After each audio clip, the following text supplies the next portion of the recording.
This is the Hot Metal Brand Podcast.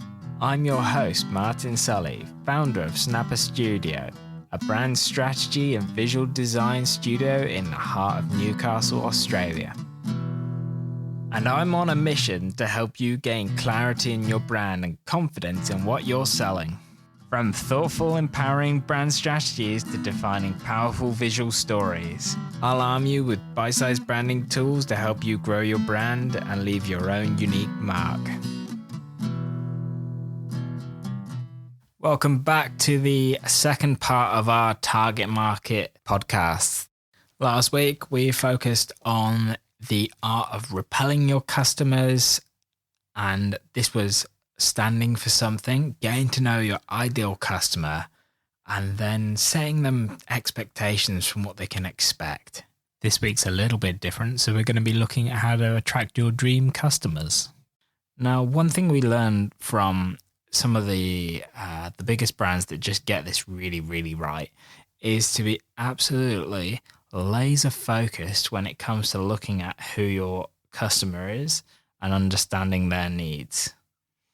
Why do I want you to be laser focused? Well, a laser focus is a faster, simpler way to sales.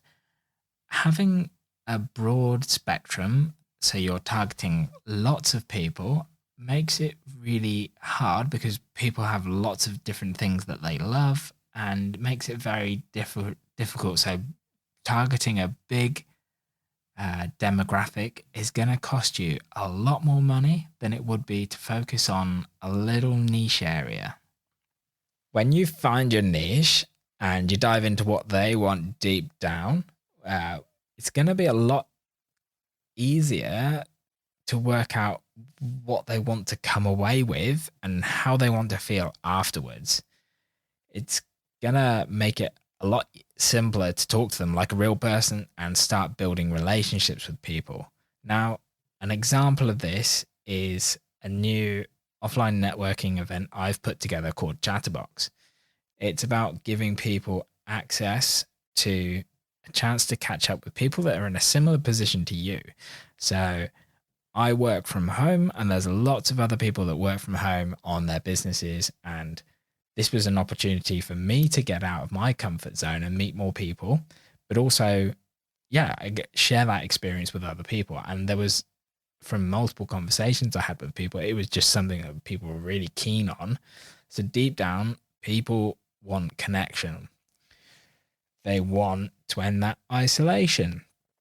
So that's what they want to come away with. How they want to feel afterwards, they want to feel like they can reach out to other people and understand that's okay to feel that way. So if you're in Newcastle, Australia, you should come along and check it out. It's free. You just have to grab a coffee or a piece of cake. We dot them around different venues around Newcastle and the Hunter Valley. So I will put a link to that at the end of the show notes. Okay, back to it. So Seth Godin has a really great quote that kind of sums everything up for me. Reach is almost always the wrong path. Being known by lots of people isn't really the goal. What you're really seeking is to be trusted, to be heard, to be talked about, and to matter. And if we look at any brand that's succeeded, that is what they have done. In summary, if you speak to everyone, you actually speak to no one. So outlining a crystal clear target market is critical in the same way that recognizing who isn't your target market is critical.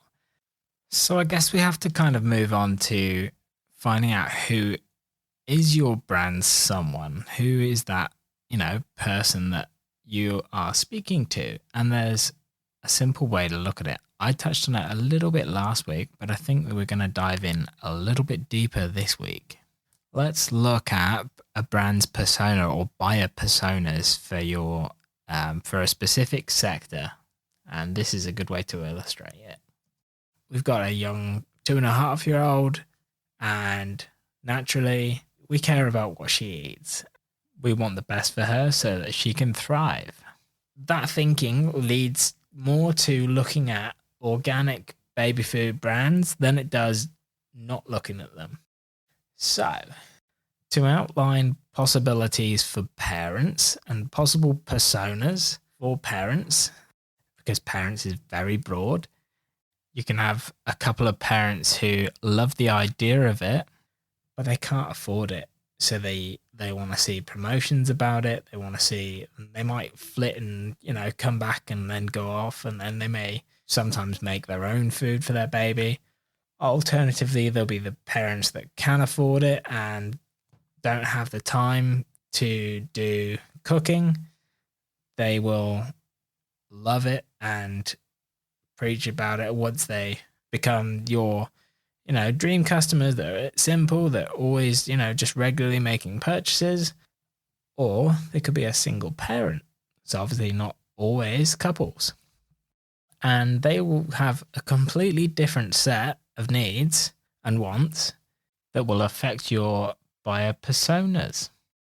So you need to think about generalizing the personas to start with, before really lasering your focus down further. Your customers might be, they may believe in clean eating and are in a financial position to buy the premium option. They may have high expectations of themselves and might consider making all their food, all the baby's food, but in reality, they may find it really challenging to do that every week. They also may be looking for a solution that is fresh, organic, transparent, relatable, and convenient to their lives. They may be, modern-minded, and they may be the generation who quickly Googles everything. Maybe I'm just speaking about myself. But they might also be regular Amazon shoppers who love the convenience of just having it come straight to the door. They might like to travel in between working hard and tend to make purchases from different companies. They may crave a seamless customer experience, customer journey. They may just, they might want to see a quick, simple, start to finish, go on. They can buy it, plug in a little code, they get their bits and pieces, their previous orders are all ready for them to go, and they can just literally just hit go, and a series of things comes to their door. It just makes it really easy. So there's bits and pieces, like generalized ideas, before you can kind of really start to narrow down things. And when I run a branding workshop, I actually look at putting together 3 to 4 particular personas for that product or service. I'm going to actually dive into some of my bits and pieces that I've worked in the past to give you a bit of an idea of, a good demographic or a good psychographic that has broken down all those little questions that we have. So like, where do they live? What are their values? What do they like and dislike? You can also build customer personas that are closely aligned to customers you're already working with, or customers that are perfect for your business. I'm going to read out a persona from a workshop that I did, but just pay really close attention to how real they seem as I bring them to life. This is a mock persona for a company or a brand that I would love to work with in the future. This is Brian, the explorer. Brian's 28 and has an older brother-in-law, John.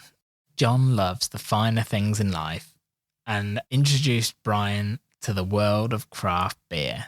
Being the adventurer that he is, or being the explorer that he is, Brian loves discovering different flavors, different new things. Every time his favorite breweries drop another release, he gets a rush of blood and rushes straight to the bottle shop to buy the beer. While he's there, he picks up 5 other craft beers. Brian isn't motivated by the alcohol content, but the flavour exploration leads him to drink some pretty radical concoctions. But he doesn't care, as it's something to chat about with friends. So with people in similar communities, he gets online and chats to them about, different beers. And meanwhile, his girlfriend can't understand why it takes him 30 minutes in the bottle shop to pick up 6 beers. He reads the can label of every beer he picks up and is drawn to different can designs, and will most likely put the empty on a shelf like a badge of honor. He has built up trust in 4 or 5 standout breweries that he knows will always give him a good beer, no matter how odd. He wonders, though, if becoming a head brewer would be a bit of fun, but is concerned he would drink too much. His favourite Instagram accounts are Range Brewing and Mountain Culture, and he watches how to brew tutorials on YouTube. So there you go. That's one distinctive persona. Now, obviously, we could go way further, and we could also do a persona for the girlfriend as well. In that, she wants to go in and buy him something for his birthday, but doesn't know which direction to go, so needs help. So there's so many little ways we can start breaking down what the customer's personas are.